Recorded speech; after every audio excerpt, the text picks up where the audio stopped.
This podcast is sponsored by Communicate and Connect Counseling, where we have a team of therapists who provide individual, couples, and family therapy services, all tailored to meet the needs of military and veteran families.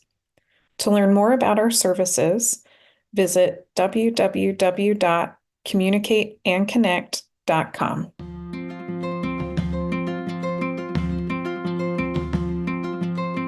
Welcome to the Communicate and Connect podcast for military relationships with your host, Elizabeth Polinsky, a military marriage counselor. If this is your first time listening to the Communicate and Connect podcast, please take a second to go rate, review, and subscribe to make sure you get all our future episodes. We also really want to know what it is you love about our podcast, and if for some reason you're not loving it, we want to know that too, because we're committed to providing the best quality content to help you improve your relationships.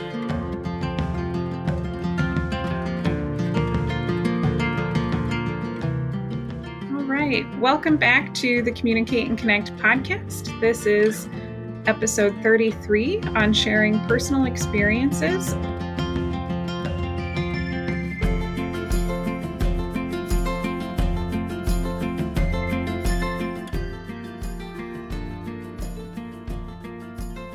We have a guest speaker today, Lisa Ligouri, and I'm going to let Lisa introduce herself and tell us a little bit about who she is and what she does. Yeah, hi Liz, and hi to your listeners. It's such an honor to be here. I am very passionate about helping people understand the power of experience sharing versus advice giving in a number of situations.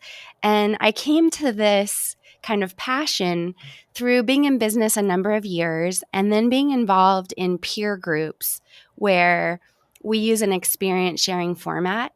And I experienced the connectivity that it creates and brought that back to my family and my relationship with my husband, and saw how it really, in that context, also brought us closer together and increased our intimacy.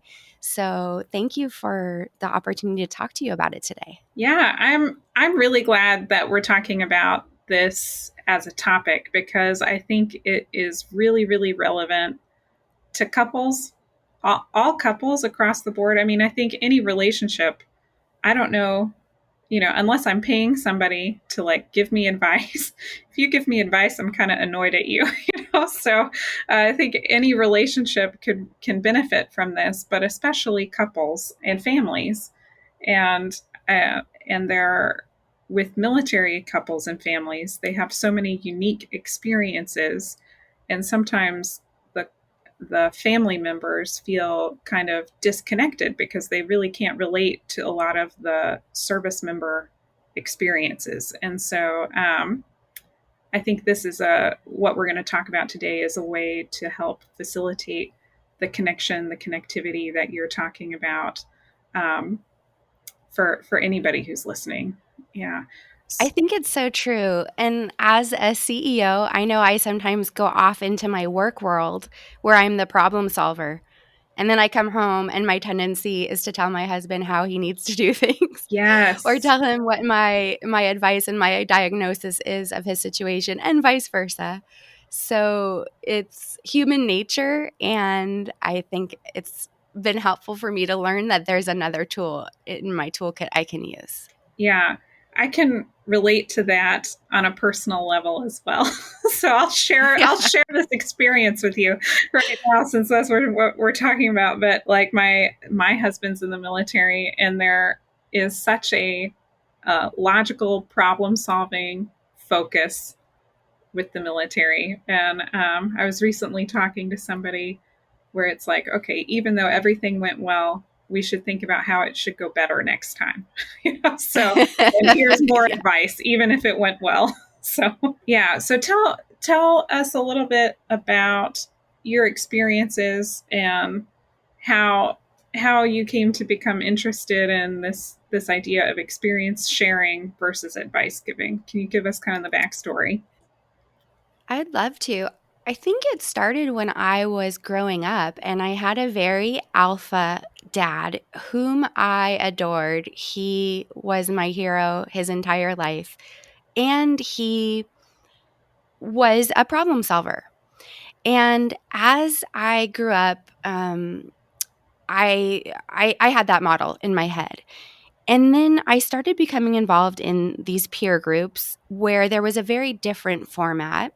And my family of origin also did a reflective listening seminar. And I didn't think I could get any closer to my father than I was. But when we started to practice reflective listening and experience sharing together and as a family, the safety, if you will, of sharing what we are going through just went through the roof, where we became each other's go to people. And Mm-hmm. the crux of the experience sharing is that as opposed to listening to someone and telling them what they need to do, it's listening to the feeling, reflecting and understanding that back, and then the timing is appropriate, if they're receptive to a related experience, sharing something that's happened in our own lives that might be of relevance that that person can then draw on to make their own decision. And I'll Mm-hmm. tell you, you alluded to it earlier, but I think we've all had that experience where we're telling someone a problem we're having and we're really frustrated, and the person says, "Well, have you thought of this?" And we're like, "Yeah, yeah, yeah. Thought of that. That won't work. Well, how about that? Da da da da da."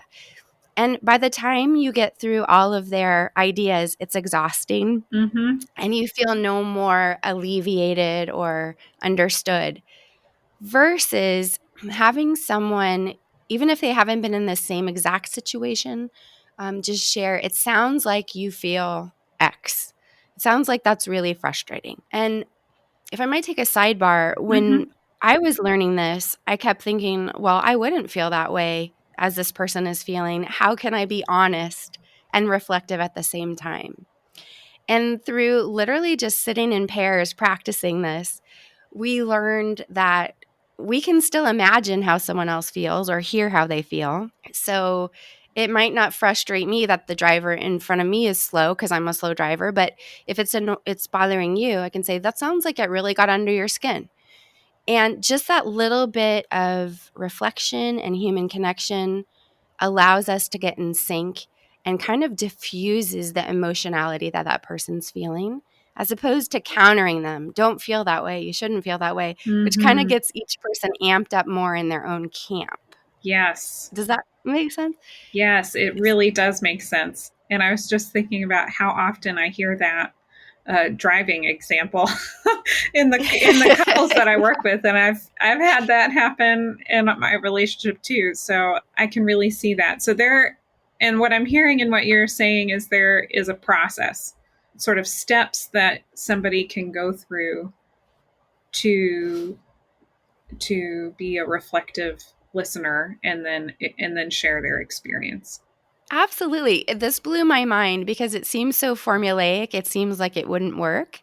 But what we did is we paired off in pairs in our workshop, and we've done it since, just to brush up, if you will. Mm-hmm. But we pair off and say, something that's really bothering me right now is that my contractor is running over schedule. I'm stressed that now there's going to be charges. And then the other person reflects back, boy, it sounds like you feel frustrated, scared. Did I hear you're feeling irresponsible? Just getting anywhere in the emotional ballpark starts the conversation. And then we reflect that back, and then we switch, and the other person shares something, and we try to name the emotion we think we heard. And it's might sound silly, but this is not my first instinct. My first instinct Mm-hmm. is to try to fix it or to tell them why they shouldn't let it bother them. And it just starts to initiate a practice of doing this. And then we'll even remind each other, hey, what I need right now is reflective listening, if somebody starts giving advice and it's not feeling like what is most supportive at the time. So that's the Okay. first step. And then the second step is, if there's an experience in my life that I think could be helpful in some way, is to then share that. And kind of the guideline for that is that it shouldn't start with a, a you, it should start with an I. And it Mm-hmm. shouldn't be forward thinking, but backward looking. These are kind of indications that it's a true experience share, not a embedded advice. So it might be something like, gosh, Liz, it sounds so frustrating that you're dealing with this contractor. You're scared about the cost overruns. May I share an experience with you? And if you say yes, it might be something like, with my contractor, I was having overruns. And what I did is I sat down with him and I renegotiated so that I knew there was an end date. And if he didn't meet that end date, I would start to recoup some of my costs. As I'm sharing my experience, it's not to tell you that's what you should do. It's just to let you know. And sometimes I might share an experience that didn't work out, but it becomes a data point for you. But it Mm-hmm. doesn't put us in the position where I know everything you don't know, and I'm telling you what you should do. If you don't do it, I'm offended. You might be offended because you're thinking, well, don't you think I thought of that? It really Yeah. puts us both in a position where we're each vulnerable with each other. Yeah, and equals. It's much Yes. more of a we're equals versus versus the I know better than you and this is what you should do. It's almost Yeah. like kind of parent like. And at least for couples, nobody wants to be married to their parent. You know, they want to be married to a team member as somebody who's an equal. And so, either way, I mean, if you were on the person giving advice, oftentimes that doesn't feel very good in a couple relationship, even to be the one giving advice, because it sets up that stage for are you really a team member? Are you capable to stand on your own 2 feet type of thing? But then certainly it doesn't feel good in the reverse. So I like this idea of first even getting permission. Do you mind if I share this experience that I've had that may be related to what you've gone through? And then in the sharing of your experience, it's really just to give them more options. But the the responsibility of implementing is still on the other person. That's a great point. Yeah. So I like that. I was just thinking I like this process and I like that you have these steps for how to do it. So it sounds like step one is reflect or repeat back what I think you're feeling. Even if I would feel different, it doesn't matter how I feel. It's what do I think you're feeling? And then hmm ask permission to share a story that may be related to what you're going through. Share the story, and then is there another step after that, or I think within the share the story, try to focus on I statements, past tense, okay, and specifics. I think that those tend to be very helpful. okay, Yeah. okay, And like you said, I think in vulnerability, not from a place of I know what you should do. Because even if mm-hmm. somebody's situation is remarkably similar to ours, everybody's different. And so to assume we know what someone else should do is a pretty big presumption. Mm-hmm. Yeah, yeah, my I think like my ears perked up a little bit when you said the word vulnerability. My gut feeling on that is that that's part of what's really important for a feeling of the connection. I'm curious if, or wondering if you'll talk a little bit about how using this sort of experience sharing format does lead to connection and what you've seen about how that is related to feeling connected in relationships.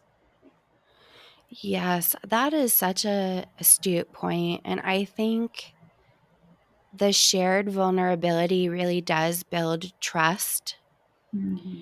And in my own relationship, even beyond whether it's advice give, a conversation around experience sharing or just any conversation, I'm finding that the more I say I bring my husband just got back from 6 weeks away surfing, and I was feeling nervous that his feelings for me what might have have waned while he was away. Mm-hmm. And I don't even know if that's the right word, but diminished while he was away.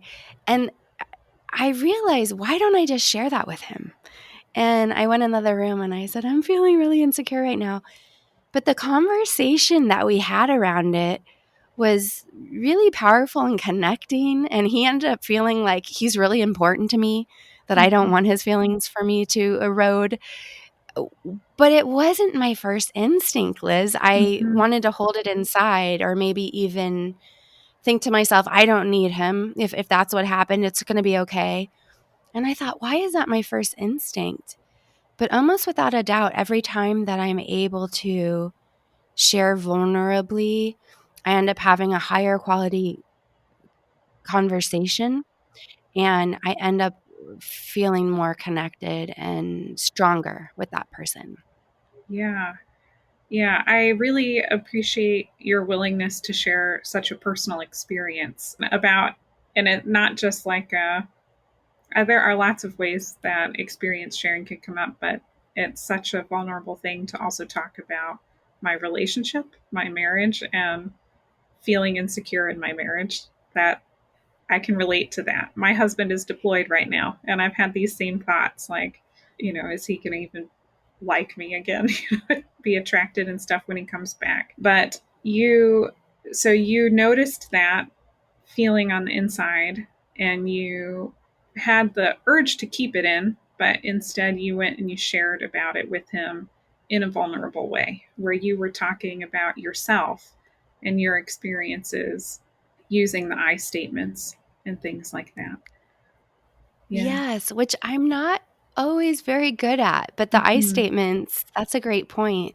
It wasn't, you seem like you don't like me, which I mean, I do it in a way that makes him feel defensive many times, but this one happened to be more well constructed, let me put it that way. I was able to share just from my point of view, my fear and what I was feeling, and it did open the door to his he gave him the opportunity to, like I said, share.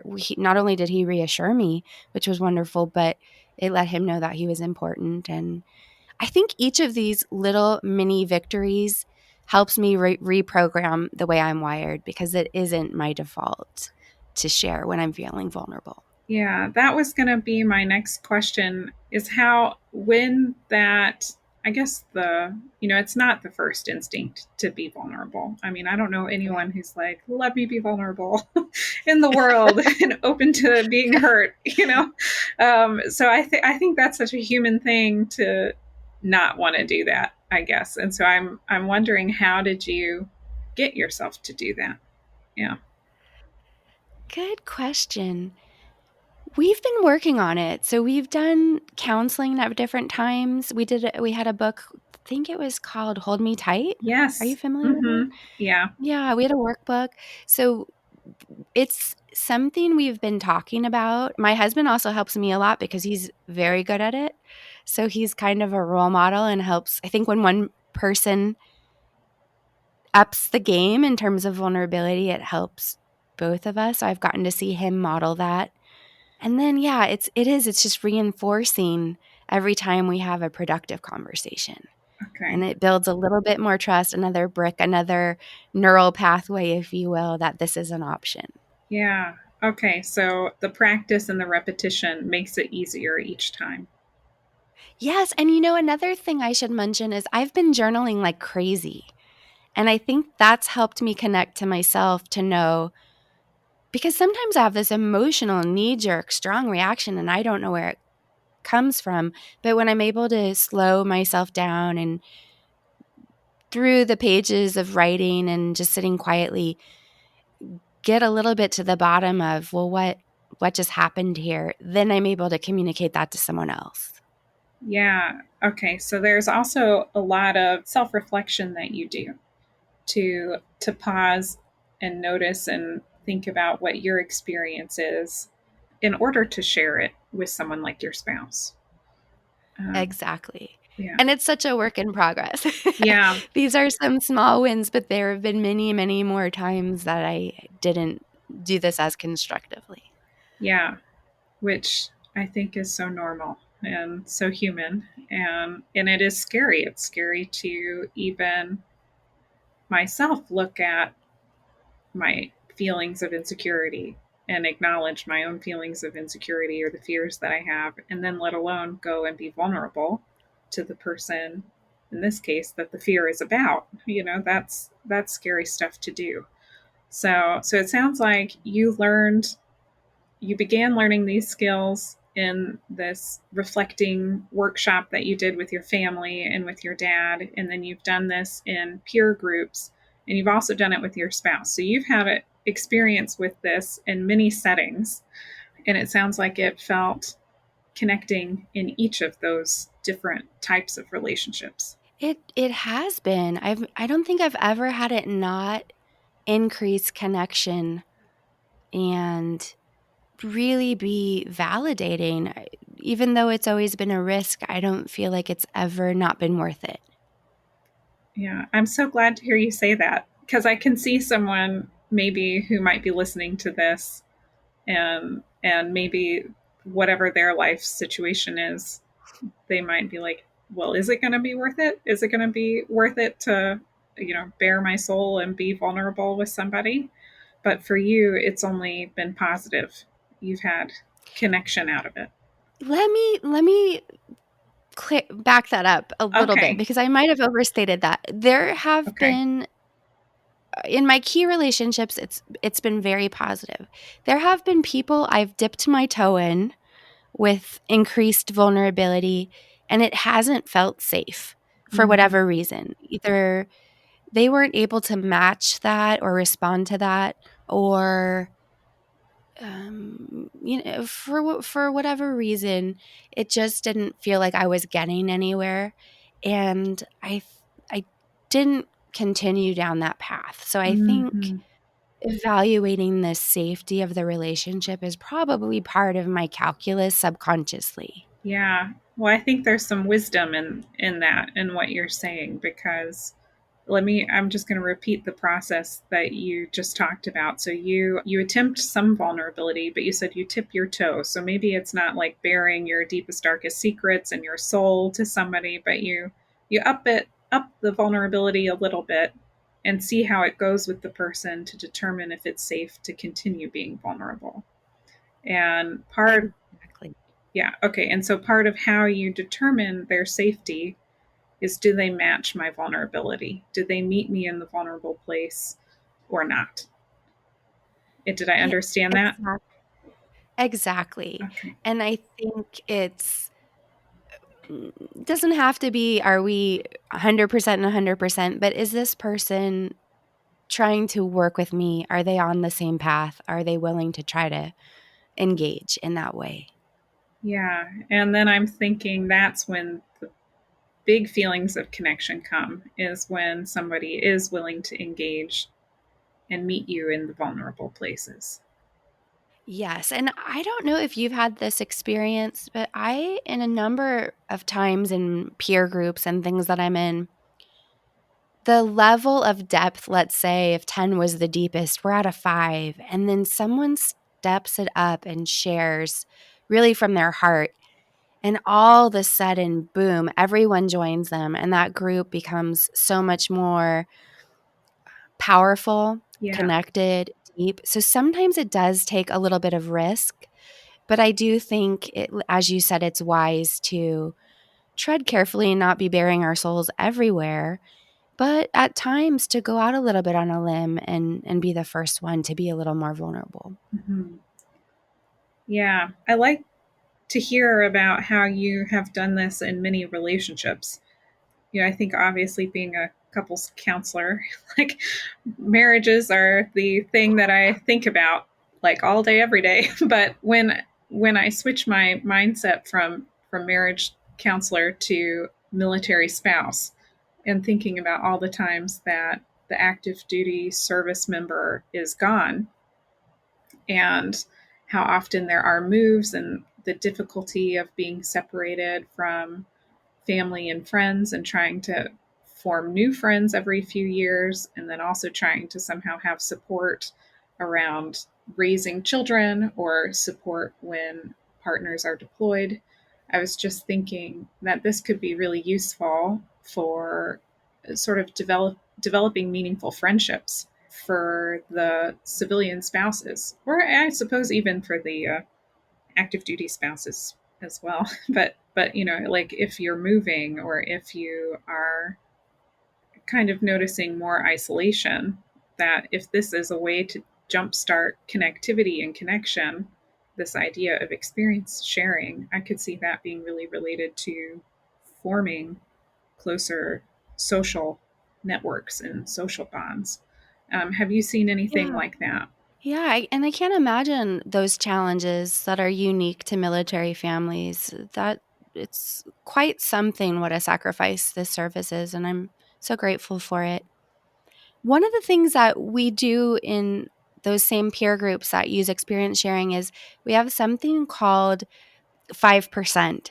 And 5% is a way of saying to one another, what we're going to bring to the group is the 5% best and worst parts of our lives that we don't share with the general public, if you will, that we can really bring here. And we talk about what has happened and then why it's significant to us. And sharing a 5% event really takes the conversation to a depth that's meaningful and significant. And you kind of can't help but build connection versus what could be the tendency, which is to stay on the surface with the easy stuff. And Mm-hmm. I think that's a great tool when getting to know people, because when we drop down into that, we're really talking about the human experience with each other. Yeah. So I'm just as we're talking through this, this part was not pre-planned or anything. So we're thinking kind of on the spot here, but again, I might not want to share the 5% worst part of me or worst experiences with somebody that I just met yesterday. I might do the dipping my toes a little bit and dip a little bit more, see if they match me. If they match me, then I can go a little bit deeper and see if that mutual depth and connection forms naturally through that process. And you mentioned something you said sparked something that is so foundational to these groups that I didn't share, but confidentiality is the bedrock of those groups, Mm-hmm. trust and confidentiality. And I'd say the mutual commitment to vulnerability is part of the trust, but the confidentiality, without that, this wouldn't work. And in a everyday scenario, while we can ask for confidentiality, I think that's something that we learn to trust over time. So, to your point, there's a progression to this, and I don't think it's something we can expect to have instantly, but certainly something to know is possible with a lot of investment in the relationship over time. Yeah. Okay. Well, I have found this all very interesting, and it so fits with how I think about couples and marriages and helping couples reconnect and be closer emotionally. So I really like what we're talking about, but I feel like the way that you're talking about it makes it really digestible for people to kind of understand how would I actually do this thing that is experience sharing. I'm wondering if there are any other tips that you have for anybody who might be listening on how they could do experience sharing or when they might use it or just anything related to that. I would say a great way is maybe to get our spouses and ask, hey, do you think that this would be something worth trying? And then Mm, even doing one little practice a week, which might seem forced at first, but starts to build the muscle. And then that, even in and of itself, could be a fun couple project where we're moving toward the same goal and we're enhancing our communication. And I think, like any skill, any tool in communication takes practice, even mhm. though you might not look at it like that. I mean, if you're learning to play baseball, you take at bats.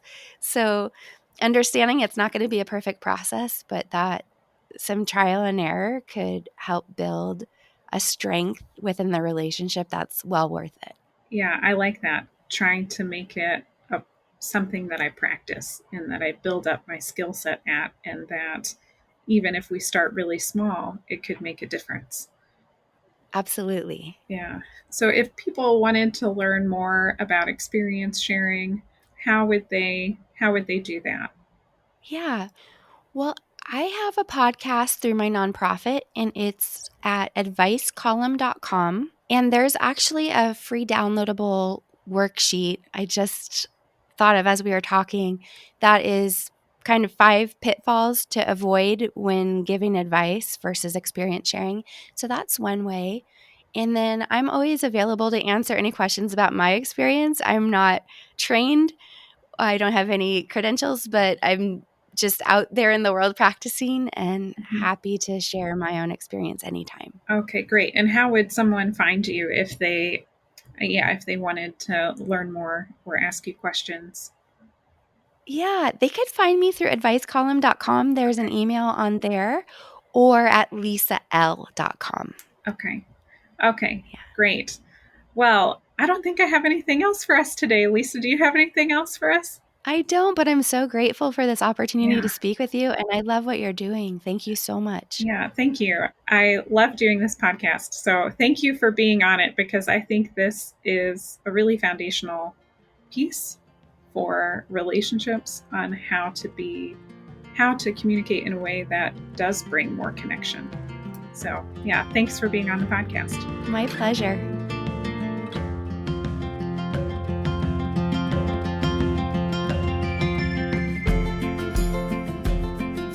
I hope you enjoyed today's episode. If so, please take a second to go rate, review, and subscribe so you get all of our future episodes.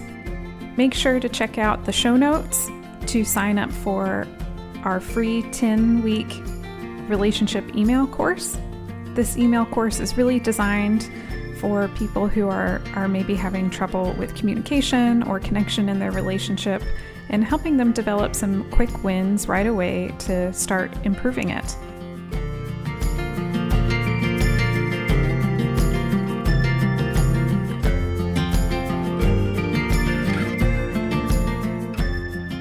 While I am a therapist, this podcast is for educational purposes only and is not considered therapy.